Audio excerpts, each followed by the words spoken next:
నమస్కారం, శ్రీవార్త న్యూస్కి స్వాగతం. ఎమ్మెల్యే డాక్టర్ పివి సిద్ధారెడ్డికే మళ్లీ కదిరి వైసీపీ టికెట్ కేటాయించాలని అధిష్టానానికి నాయకులు, కార్యకర్తలు, అభిమానులు డిమాండ్ చేశారు. ఇప్పుడు ఇక గతంలో ఎంతో మంది వ్యక్తులు పూల శ్రీనివాసరెడ్డి అయితేనేమి, పవన్ కుమార్ రెడ్డి అయితేనేమి, ఇలా మన దీంట్లో ఎదుగుతుంటే మన ఇస్మాల్ అని అయితేనేమి, సారు కళ్యాణ్ అయితేనేమి, ఇంకా చాలా మంది మనకు వేముల పరమాణ భయాలు చాలా మంది, భక్తుల హరిప్రసాద్ బీసీ సంఘం నుంచి భక్తుల హరిప్రసాద్ చాలా మంది వ్యక్తులు ఆశిస్తారు. ఆశించినప్పుడు కనీసం ఆ 6 మందిని 7 మందిని కానీ కూర్చోబెట్టుకొని మీ ఫస్ట్ ప్రయారిటీ ఏమి, సెకండ్ ప్రయారిటీ ఏమి, లేకపోతే మీ ఎంపీపీలకు, జడ్పీటీసీలకు సంబంధించి సర్పంచులకు, ఎంపీటీసీలకు అడగండి. ఏం కనీసం అసలు కలిసేదానికే ప్రయోజనం లేకుండా ఎమ్మెల్యేలనే కనీసం జగన్మోహన్ రెడ్డి గారు కలవలేకుండా కింద ఉండే నాయకత్వం అంతా పనిచేస్తా ఉంది.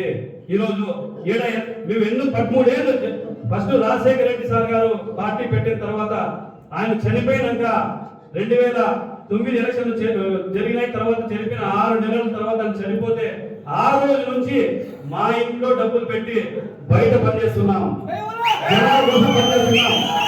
గుర్తించండి దయచేసి. కార్యకర్తలు చాలా మనోవేదంలో ఉన్నారు. నేను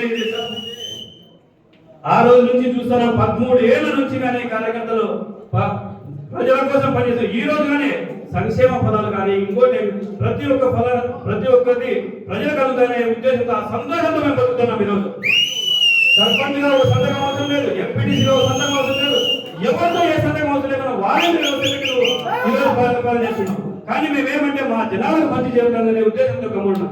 లక్షలకు వెచ్చించి అన్ని 13 ఏళ్ల పరిపాలన ఈ బుద్ధుడుగా నేను మా రాజ్యం. కానీ టికెట్ విషయంలో నిజం నిలబడగానేది మీరు కరెక్ట్ గమనించి ఇవ్వండి. టికెట్ మేమేం కావట్లేదు, ఇప్పటికైనా మించిపోయింది లేదు. మీరు నిన్న ఈ రోజు అనేం చేస్తారని చెప్పిన వెంటనే మా కార్యకర్తలు చిన్న పిలుపు కానీ, ఏ పెద్ద పిలుపు కానీ కాదు, ఇది 7 వేల మంది వచ్చినారు. రేపు ఇదే పునరావృతం అయితే లక్షల్లో కానీ మా వాళ్ళు వస్తారు. కదిరి నియోజకవర్గం అంటే ఒక లాస్ట్ ఒక పిలుపు మా ఎమ్మెల్యే గారు ఒక మాట ఫోన్ చేసి, సిద్ధారెడ్డి సార్ గారు ఒక ఫోన్ చేసి, ఈ రోజు గడప లాస్ట్ ప్రోగ్రామ్ అన్నది సార్ బర్త్డే ఉందంటే లక్షల మంది ఈ రోజు మన కదిరి తిరునాలు జరిగినట్టు జరిగింది. ఒకసారి రివ్యూ చేసుకోండి దయచేసి. టికెట్ ఇచ్చే విషయంలో ఏదో చాలా తప్పు. నేను ఏం మాట్లాడినా నేను కరెక్ట్ గానే మాట్లాడతా, నాకేం ఎవరితో ఏం భయం లేదు. ఫస్ట్ మీరు టికెట్ ఇచ్చే ముందు ఆలోచన చేసుకోండి. ఇప్పటికైనా మించిపోయేది లేదు. దయచేసి అన్ని గమనించి మీరు టికెట్ ఇవ్వాల్సిందిగా మీకు అందరికీ మన జగన్మోహన్ రెడ్డి సార్ అయితే, పెద్దిరెడ్డి రామచంద్ర రెడ్డి సార్ అయితే అందరికీ జ్యోతులు జోడించి నమస్కరించి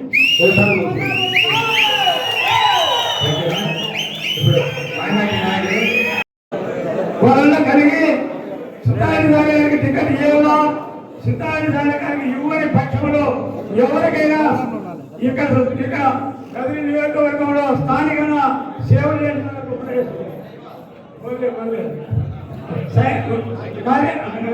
పార్టీకి సేవ చేయాలకు ఎవరు టికెట్ ఇచ్చినా మేము సౌకర్యంగా చేస్తాము. ఎవరు టికెట్ ఇయ్యలేదు కాదు, ఏకంగా స్థానికులుగా కానీ వేరే వాళ్ళ నుంచి ఈరోజు ఎప్పుడైతే మేము ఎవరు అక్కడ మేము ఓటేసేదానికి రాము, లేదంటే ఏ నుంచి పెట్టము. మేము ఎలక్షన్ చేయాలనే పద్ధతితోనే మనం మాట్లాడి ప్రతిజ్ఞ నెరవేర్చి వేరే దానికి ఇక్కడ మైనార్టీలకు ఎవరికైనా డబ్బు లేని వాళ్ళు ఎవరు ఉన్నాం అంటే నా వంతున 10 లక్షల రూపాయలు నేను ఈరోజు డబ్బు లేని మైనార్టీ ఉన్నాడు, డబ్బు లేని మనకి ఇస్తే ఎంత అనుకుంటే డబ్బే ఉంటుందంటే నా వంతు ఎవరికి ఇచ్చినా, రెడ్డికి ఇచ్చినా, మైనార్టీకి ఇచ్చినా, ఒడ్డర్లకి ఇచ్చినా, ఎవరికి బీసీకి ఇచ్చినా, ఎస్సీకి ఇచ్చినా, ఎస్టీకి ఇచ్చినా నా వంతు ఈ రోజు మీకు ఎవరికి ముందుకు చెక్కిస్తా 10 లక్షల రూపాయల. వ్యక్తి మాత్రం టికెట్ ఇవ్వడు, బయట టికెట్ ఇవ్వడు. ముందు 5 సంవత్సరాలు సమన్వయకర్తగా ఉండి టికెట్ ఇచ్చే టైంలో డబ్బులు వేరే వాళ్ళని మార్చితే, ఆయన గెలిపిస్తే ఆయన ఈ పార్టీ అవతల పార్టీకి వెళ్ళిపోతే ఆ రోజు అందరం బాధపడినాము.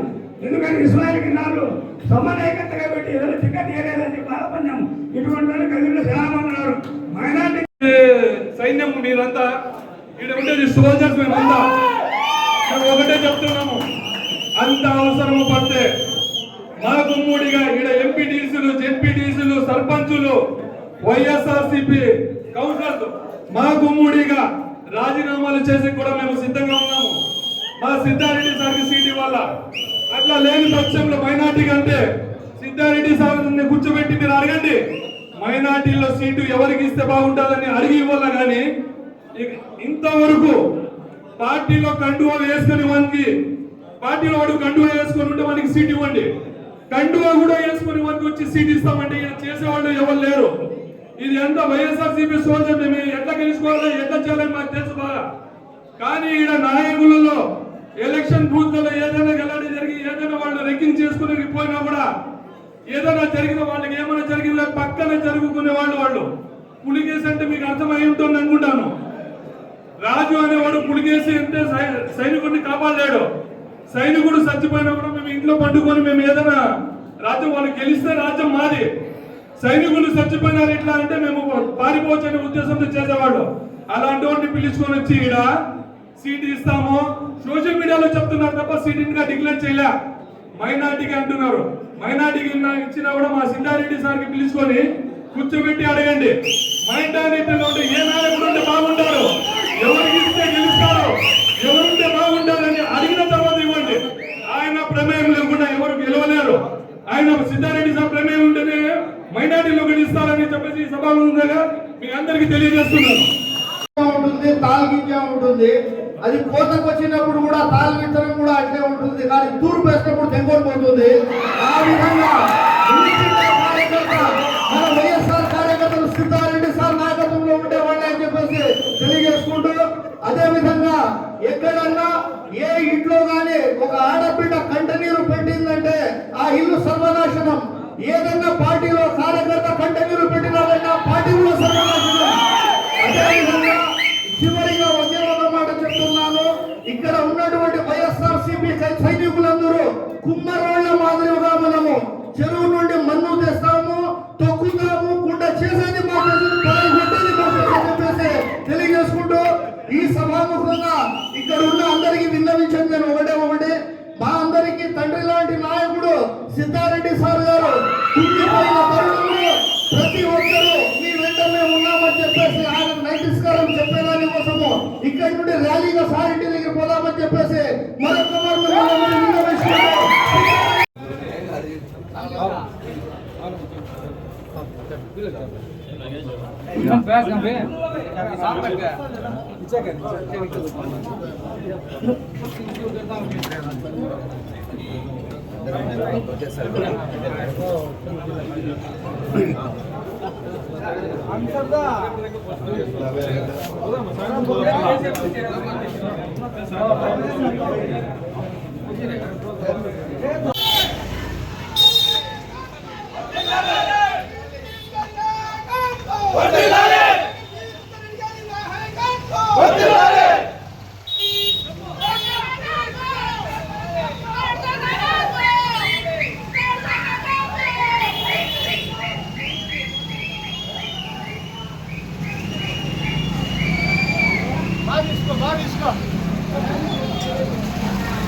పది సంవత్సరాల క్రితమే పార్టీ బాధ్యతలను భుజాన వేసుకున్న సిద్ధారెడ్డి 2014లో మైనారిటీ అభ్యర్థిని గెలిపించారు.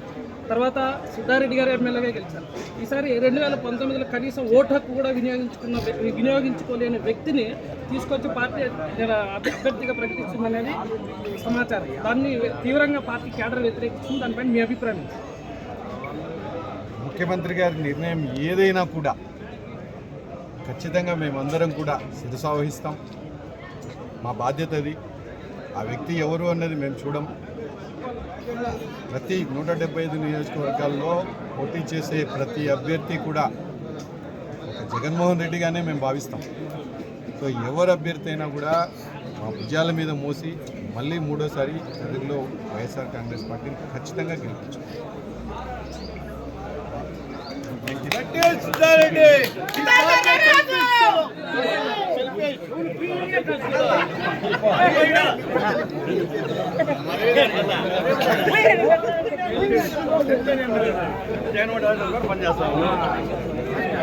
కార్యకర్తలు మన అవసరం లే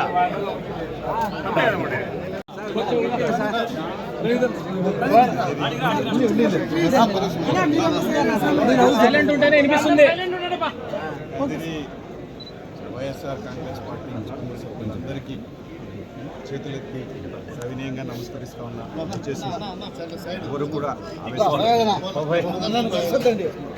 ముఖ్యమంత్రి గారి నిర్ణయం ఏదైనా, వైఎస్ఆర్ కాంగ్రెస్ పార్టీ అధిష్టానం నిర్ణయం ఏదైనా కూడా మనందరం కూడా శిరసావహించాల్సిందే. వారు చూపిన బాటలో మనందరం కూడా నడవాల్సిందే. దయచేసి ఎవరు కూడా ఆవేశపడద్దని మనవి చేస్తూ ఉన్నా. పార్టీ ఇంకా నిర్ణయం తీసుకోలేదు. ఎవరో ముఖ్యమంత్రి గారి నిర్ణయం ఇంకా ప్రకటించలేదు. వారు ఏ నిర్ణయం తీసుకున్నా కూడా మనందరం కూడా దానికి కట్టుబడి ఉండాలి. కదిరి నియోజకవర్గం వైఎస్ఆర్ కాంగ్రెస్ పార్టీ పెట్టని కోట. వరుసగా 2 సార్లు గెలిచిన ఒకే ఒక్క నియోజకవర్గం కదిరి, ఉమ్మడి అనంతపురం జిల్లాలో. 3వసారి హ్యాట్రిక్ కొట్టే అవకాశం కూడా ఉమ్మడి అనంతపురం జిల్లాలో హ్యాట్రిక్ కొట్టే అవకాశం ఉండే ఒకే ఒక కాన్స్టిట్యుయెన్సీ కదిరి నియోజకవర్గం. మరి ఇటువంటి కాన్స్టిట్యుయెన్సీలో ఖచ్చితంగా హ్యాట్రిక్ కొట్టే బాధ్యత మనందరిపైన ఉంది. దయచేసి ఎవరూ కూడా ఆవేశపడద్దండి. ముఖ్యమంత్రి గారు ఏ నిర్ణయం తీసుకున్నా కూడా పార్టీ కోసమే, మన కోసమే, మనందరం బాగుండాలనే నిర్ణయం తీసుకుంటారు. ఏదైనా మన మధ్యలో ఇబ్బందులు ఉంటే పెద్దలున్నారు, పెద్దలతో ఖచ్చితంగా మాట్లాడి వాటన్నిటిని కూడా పరిష్కరించుకుందాం. దయచేసి అంతవరకు కూడా ఎవ్వరూ ఎటువంటి ఆవేశపడే కార్యక్రమాలు చేయకుండా గౌరవ ముఖ్యమంత్రి గారు చూపించినటువంటి బాటలో మనందరం కూడా నడుద్దాం. వైఎస్ఆర్ కాంగ్రెస్ పార్టీ 3వసారి కదిరి నియోజకవర్గంలో జెండా ఎగరేయడానికి మనందరం కూడా ఖచ్చితంగా పనిచేయాలని చెప్పి మీకు అందరికీ కూడా చేతులెత్తి సవినయంగా నమస్కరించి చెప్తా ఉన్నాం. Thank you.